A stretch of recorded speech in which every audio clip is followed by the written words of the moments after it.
did you think of each other before you met each other? No, I know. No. Well, we got to make it interesting. The people paid.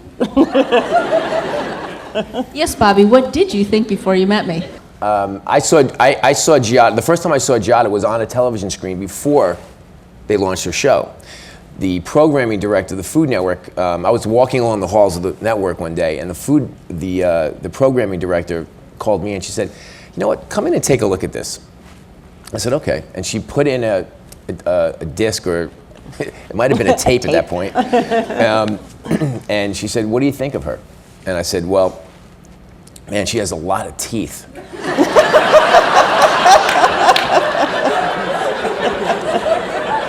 Do you have more teeth than most of us? Come on. I have a huge smile. It's unbelievable. It is unbelievable. I know it. Anyway, so I said, she's really confident, very pretty, and, Italian food, I mean, at that time, the only person doing Italian food on the network was Mario Batali. And, Mario has his own style. And she said, "Well, do you think it's different enough?" I said, "Absolutely." I said, "Italian food is a huge subject, and this is coming from a very different place. Mario's a professional chef. He talks a lot about his travels and the history of Italy, and Giada seems like she'd be a fantastic home cook, which is what, most people who are watching it are not professional chefs, they're home cooks." Giada, were you at all worried about coming in on Mario's territory?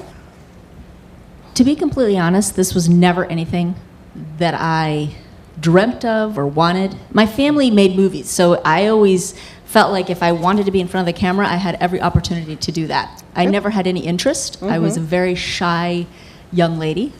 And what was that movie you were in? you should have that clip. I wish I had known about it. The frizzy hair, it was awesome.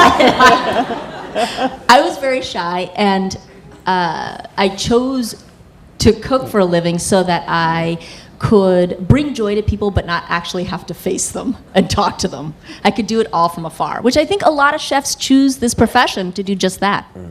I think they like to bring joy to people and like to see how excited they are to eat their food, but they don't actually want to engage with them on a personal level. And so that's truly why I chose to do what I do. And so to be in front of the camera was very difficult for me. I didn't even think about Mario Batali. I just thought about how the heck am I going to get through each and every day. And after I was done with the first season, I actually remember saying, and you have to remember too, my family was like, "What is this channel and what are you doing?" My grandfather especially, he said, "I built a huge business and we have a very respectable name. Are you going to just trash it by doing food television? What is that?" At the time, it wasn't what it is today. So I was very nervous, and I didn't think about anything else other than how I was going to get off the air and how I was going to make my family proud. For both of you, I mean, Bobby, you kind of got famous cooking in a Southwestern mode that was not like, your heritage, your background. Right. And Giada, you're obviously much more than just an Italian cook now, or maybe even more than an Italian-American cook. How much at this point do you think being like authentic to, some place, some time matters? I think it does matter. Now, I was at a disadvantage growing up in an Irish-American household in the 60s and 70s. I love my mother, but it wasn't a huge repertoire of cuisine in my house. She hates when I talk about it, but I mean, it was pork chops and applesauce, lamb chops and mint jelly. And she wasn't making the jelly or the applesauce, of course. And really bad fish from the supermarket. It was not heirloom pork. There was a supermarket named Sloan's around the corner from my house. We had a Sloan. And I don't remember the fish. I just remember the blue styrofoam that it came in and was wrapped in. It was like, and what kind of fish was this? White. It's like, no idea. I mean, that was my, so that was my childhood. So in some way I was inspired to learn how to cook. And but then when I became a professional chef, I found Southwestern food because it was where I was cooking for Jonathan Waxman, and at the time he had Jams and Buds, and Buds was, both Jams and Buds were all California style cuisine, and it kind of seeped into the Southwest as well. So that was the first time we saw things like blue cornmeal, and all the fresh and dried chili peppers, and using mesquite wood to cook on. I mean, that sort of it was all that sort of West Coast cooking, and I fell in love with those ingredients. So as a young cook, that's what my cuisine was. And then I decided I want to go and hone my skills, and then I went out sort of into the Southwest and worked with some wonderful chefs who really created the contemporary Southwestern cuisine as it is today. And that's how I started cooking that kind of food. So I think it's important to stay true to it. I always reach for chili peppers in some way, shape, or form, no matter what I'm doing. I need the flavor. And do you ever reach for something and think like, no, that's too Italian? That's Oh, no.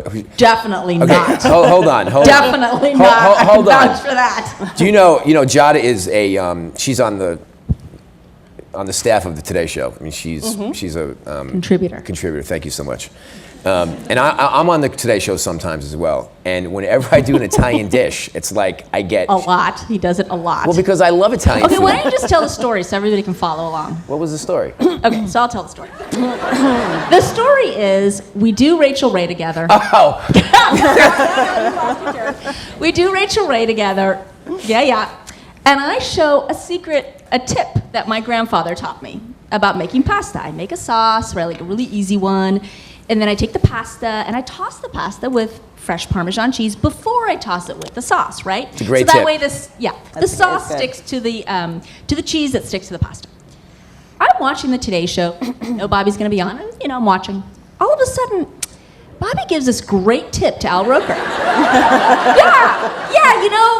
Al, but add fresh Parmesan cheese to the pasta because then the sauce sticks to the. I was like, no way!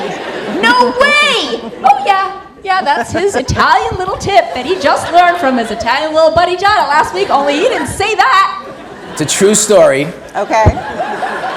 It's a true story. Heard it here first. Mr. Bobby Flay. But I'm just going to start telling people I taught you it. Here's a trick I showed Maybe you Giada. both learned Let's it. start making Southwestern food. Okay. Listen, Giada came over to my house this summer and for lunch, and I made a bunch of food, but Jade, her daughter, wanted something like pasta, and so I said, you want me to throw some pasta on it? She said, no, don't worry about it. And I said, well, there was another kid that wanted some pasta too, so I said, don't worry, I'll take care of it. And I put a pot of water on, and 5 minutes later, Giada comes into the kitchen and she goes, do you mind if I put more water in the pot? I was like, sure, no problem. She took over the water for the pasta. I would My totally. daughter likes her pasta a certain way. Got it.